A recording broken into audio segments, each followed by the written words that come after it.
Vamos dar uma olhadinha agora no depoimento do Bolsonaro ao STF, naquele julgamento show que eles estão querendo incriminar ele a todo custo. Seja bem-vindo ao canal, aqui é o Léo Vieira trazendo as principais informações sobre o Brasil e o mundo. E a gente vê aqui interrogatório do Bolsonaro. Veja os principais pontos da fala do ex-presidente a Moraes. Primeiro, negativa de golpe e de ameaças, né? Bolsonaro negou que tenha havido qualquer plano para um golpe de Estado. Afirmou que em nenhum momento alguém o ameaçou de prisão e que as Forças Armadas não aceitariam cumprir ordens ilegais. Sobre esse detalhe, aquela questão que o general que impediu um golpe, que ameaçou Bolsonaro de prisão se ele continuasse com essa história e tudo, só que não faz sentido, né? Porque se o general tivesse falando que não tinha interesse em participar disso, bastava o Bolsonaro pegar e exonerar ele. Já mandava ele para reserva e colocava alguém que fosse favorável às ideias. Isso caso o Bolsonaro quisesse seguir adiante. Então não tem, porque ameaçou, então queria prender o Bolsonaro, aí ele e isso impediu o golpe. Que lorota mais ridícula. Admissão de conversas sobre alternativas constitucionais. O ex-presidente disse que houve reuniões com militares para discutir possíveis saídas dentro da legalidade, após a rejeição de uma petição do PL ao Tribunal Superior Eleitoral, questionando a segurança das urnas. As conversas eram bastante informais. Era conversa informal para ver se existia alguma hipótese de um dispositivo constitucional para a gente atingir o objetivo que não foi atingido no TSE. Isso foi descartado na segunda reunião. Por que sobre essa questão do objetivo que não foi atingido no TSE? Porque notoriamente ficou muito. O TSE, o STF, ficou lá com o dedão na balança, né? Teve o radiolão que não foi investigado, que eles mudaram a regra do jogo entre primeiro turno e o segundo turno, então foi um monte de irregularidades que o TSE acabou cometendo para impedir qualquer chance que o Bolsonaro tivesse. E mesmo assim, Bolsonaro quase ainda saiu vitorioso. Não tinha clima para golpe. Bolsonaro afirmou que não havia qualquer viabilidade para um golpe e que o ambiente político era de desmobilização. Não tinha clima, não tinha base minimamente sólida para fazer coisa. E a gente sabe que não tem lógica você tentar um golpe depois de ter entregado o poder. Nem esquerdista acredita nisso. Tem que ser muito retardado. Acho que o próprio pessoal da esquerda só fica repetindo isso porque eles precisam, que quer bater no Bolsonaro e tudo, mas não tem quem caia numa lorota dessa. Porque 8 dias antes, o cara era o presidente, ele tinha o poder da caneta na mão e não deu golpe naquele momento. E iria esperar 8 dias depois, quando já não tinha mais força nenhuma para. Paciência, né? Defesa do voto impresso e críticas às urnas. O ex-presidente voltou a criticar o sistema eletrônico de votação, defendendo modelos adotados em países como Venezuela e Paraguai e afirmando que o sistema brasileiro é inauditável.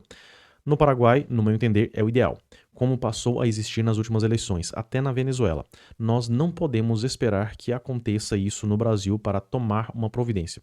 Ele cita esse ponto aqui da Venezuela porque nas últimas eleições lá, eles tiveram as condições de ter o papelzinho lá, só que não foi exatamente uma auditoria das urnas, mas tipo um boletim de urna, que eles conseguiram pegar a assinatura de cada um dos mesários, representantes ali daquela sessão, e eles verificaram que o Maduro, ele fraudou. Ele realmente forjou tudo ali, não tinha assinatura do pessoal. E aqueles boletins que eles conseguiram pegar, que tinham as assinaturas, que estava tudo certo, deram a vitória para o opositor ao Maduro. Só que a gente vê que teve essa fraude. No Paraguai já tem um sistema mais evoluído, bem diferente.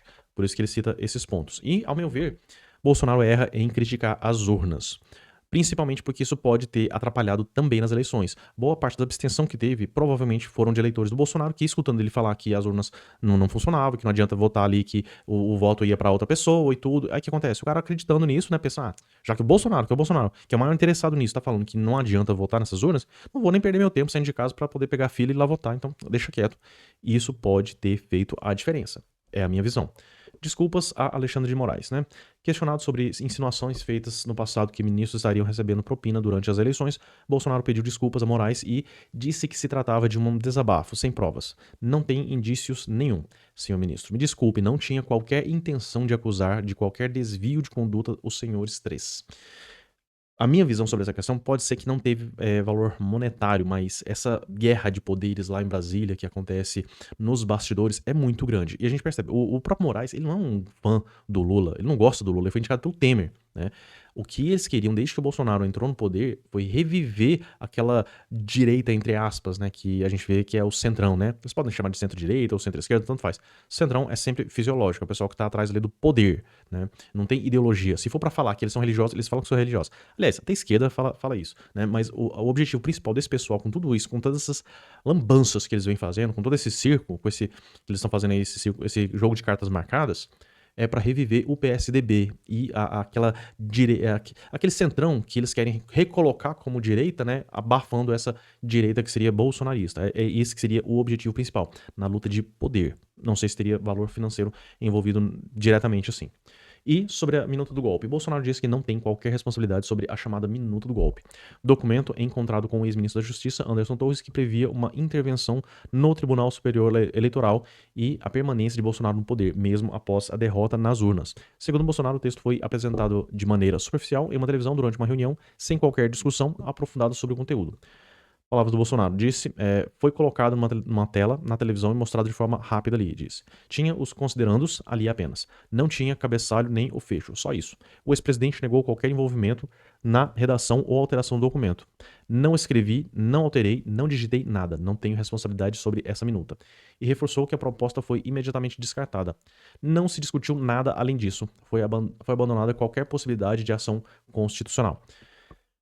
Nesse aspecto aqui, essa minuta é uma invenção que a mídia tentou colocar, tanto que o pessoal nem fala sobre minuto do golpe, né? Fala de minuto do Google, porque se for no Google você ainda acha aí alguns arquivos dessa minuta espalhados, né?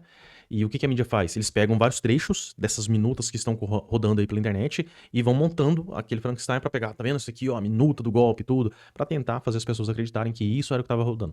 E não teve uma minuta. Várias autoridades em depoimentos aqui já mostraram que muita gente recebia minutas, recebia arquivos, recebia os papéis lá falando sobre possibilidades, das mais malucas. E todo mundo encarou isso, não, isso aqui não tem lógica nenhuma. Algumas mal redigidas, com erro de português e tudo. Enfim, mais uma balela que eles tentam colocar. Tem aqui o Bolsonaro falando que quem pede AI-5 é maluco, né? Falando que não tinha lógica o pessoal ficar pedindo isso. Muita gente nem sabia, nem tinha conhecimento do que era o AI-5. E aí vem o resumo da ópera. Eu acredito que eles precisam sim prender o Bolsonaro.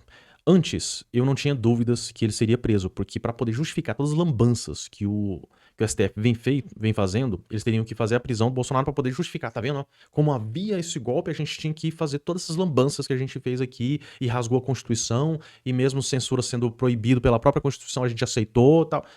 É isso que eles precisam. Só que hoje, com a pressão que tá sofrendo, principalmente pela sociedade, que eles viram todas essas lambanças, tá vendo, tá furando a bolha com várias coisas que estão fazendo. O caso da Débora lá e pegar 14 anos por conta de um batom, as pessoas que estão ficando doentes lá dentro e tendo os seus habeas corpus negados, a morte do Clezão e agora a pressão dos Estados Unidos também, né, da proibição de visto, a lei Magnitsky. Então essa série de pressões que vem acontecendo podem colocar o pessoal para pensar, né, que eles não estão buscando a legalidade, se tem prova, se não tem prova, se realmente eu vou julgar uma pessoa que é culpada, não. Eles estão querendo culpar de qualquer forma. Só que eles vão pesar bem se vale a pena realmente continuar seguindo com esse circo e se seguir, qual que vai ser o preço disso lá na frente. Então isso aí que vai pesar, então existe uma possibilidade que Bolsonaro não seja preso nesse circo aí, nesse teatro que eles estão criando. Bom, gostaria de saber a sua opinião a respeito desse assunto, você pode deixar aqui no campo dos comentários. E se gostou do vídeo, curta, compartilhe e se inscreva no canal. Eu fico por aqui, um forte abraço e até a próxima.